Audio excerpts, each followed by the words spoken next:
చాలా గ్యాప్ తర్వాత మధుర గాయని జిక్కీ గారు పాడిన తెలుగు పాట ఆదిత్య 369 చిత్రంలోని జానవులే నెరజానవులే అన్న పాట. అసలు ఆ పాటని ఆమె చేత ఎందుకు పాడించారో తెలుసా? ఇతివృత్తం రాయల కాలం నాటిది కాబట్టి అప్పటి వాతావరణాన్ని క్రియేట్ చేసేందుకు మ్యాండోలిన్, క్లారినెట్ వంటి వాద్యాలు వాడారంట. ఆ పాటకి స్వరకర్త ఇళయరాజా గారు. ట్యూన్ పూర్తయింది. రాజనర్తకి పాడేటువంటి పల్లవి చరణానికి ఒక చమక్కున్న గాత్రం కావాలనుకున్నారంట రాజాగారు.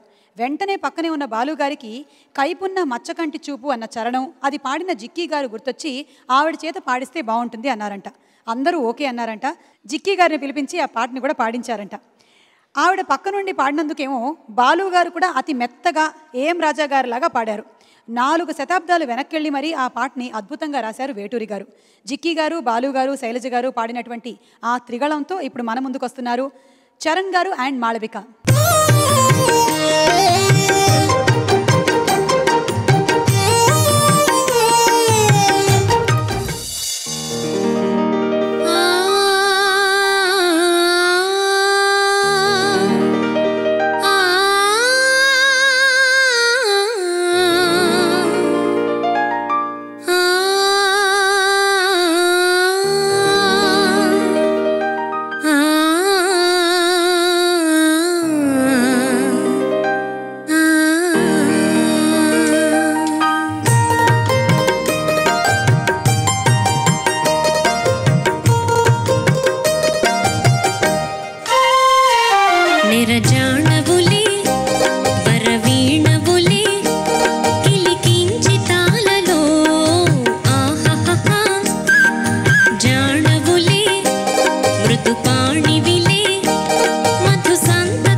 వయసుకు ప్రాణం ఈ చలిలో చెలినారతిలా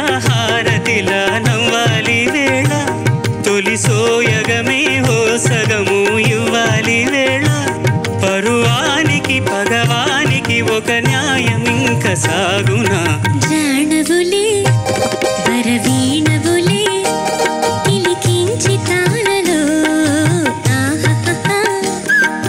జానవులే మృదు పాణివిలే మధు సంతకాలలో కన్నులలో సరసపు వెన్నెలలే సన్నలలో గుసగుస తెమ్మెరలే మోవిగని మొగ్గగని మోసుపడిన వేళలో జానవులే పరవీణవులే పిలికించి తాళలో జానవులే మృదు పాణివిలే మధు సంతకాలలో. అహో ఆంధ్రభోజ, శ్రీకృష్ణదేవరాయల వారి కాలానికి తీసుకెళ్లారు మీరు మీ పాటతో. మెచ్చి తిని మీ పాట బహుబాగున్నది. ఏది చప్పట్లు? సంతోషము. వెళ్తూ వెళ్తూ శైలజ గారి మెడలో హారమును మీకు నేను గిఫ్ట్గా ఇస్తున్నాను, తీసుకొని వెళ్ళండి. వెళ్ళు. పక్కవారి సొమ్ములు దానం చేయడమే మా తక్షణ కర్తవ్యం. వెళ్ళు. ఎన్ని పాటలు పాడినా ప్రతి గాయని గాయకుడికి పేరుతో పాటుగా గౌరవాన్ని పెంచే పాటలు కూడా కొన్ని ఉంటాయి. అలా అభిమానుల్లో తన గౌరవాన్ని పెంచిన పాటగా శ్రీరామదాసు చిత్రంలో పోకల దమ్మకకు పాడిన ఇదిగిదిగో నా రాముడు అన్న పాట గురించి ఎప్పుడూ చెప్తూ ఉంటారు శ్రీమతి సునీత గారు. అంతేకాదు ఈ పాట పాడడానికి సుశీలమ్మ గారు పాడినటువంటి శబరి పాటే ప్రేరణ అని కూడా చెప్తారు. ఈ పాటకు స్వరకల్పన చేసిన కీరవాణి గారు మంచి కంపోజర్ మాత్రమే కాదు, మంచి టీచర్ కూడా అని తన కృతజ్ఞతని తెలియజేయడానికి వేదవ్యాస్ గారు రాసినటువంటి ఆ పాటతో మన ముందుకు వచ్చేస్తున్నారు. Let's welcome Sunitha.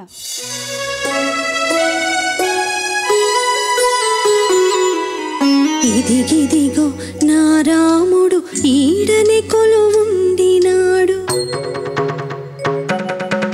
ముద్దుల సీతతో ఈడని మురిపాలాడినాడు. ఇది సీతమ్మ తల్లి ఆరేసుకున్న నారచీరే, ఇది రాముడు కట్టుకొనగ పులకించిన పంచే.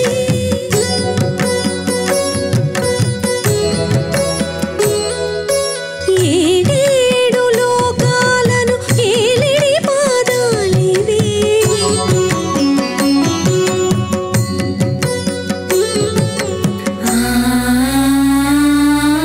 మాయల బంగారు లేడి మాయని గురుతులివే.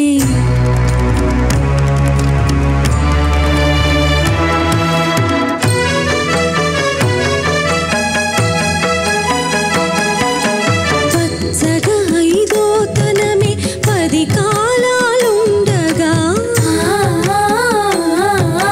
సీతమ్మ వాడిన పసుపు కుంకుమరాళివే.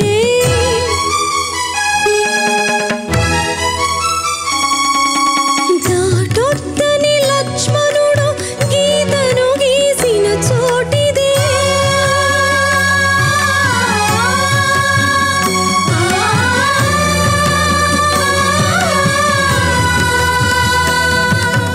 అమ్మను రావణుడెత్తుకుపోయిన ఆనవాళివే.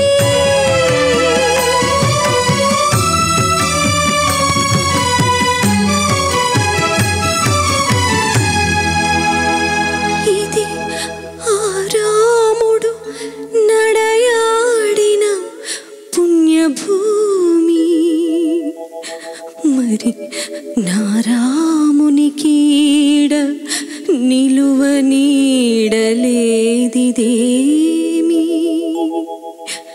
నిలువ నీడ లేదిదేమి.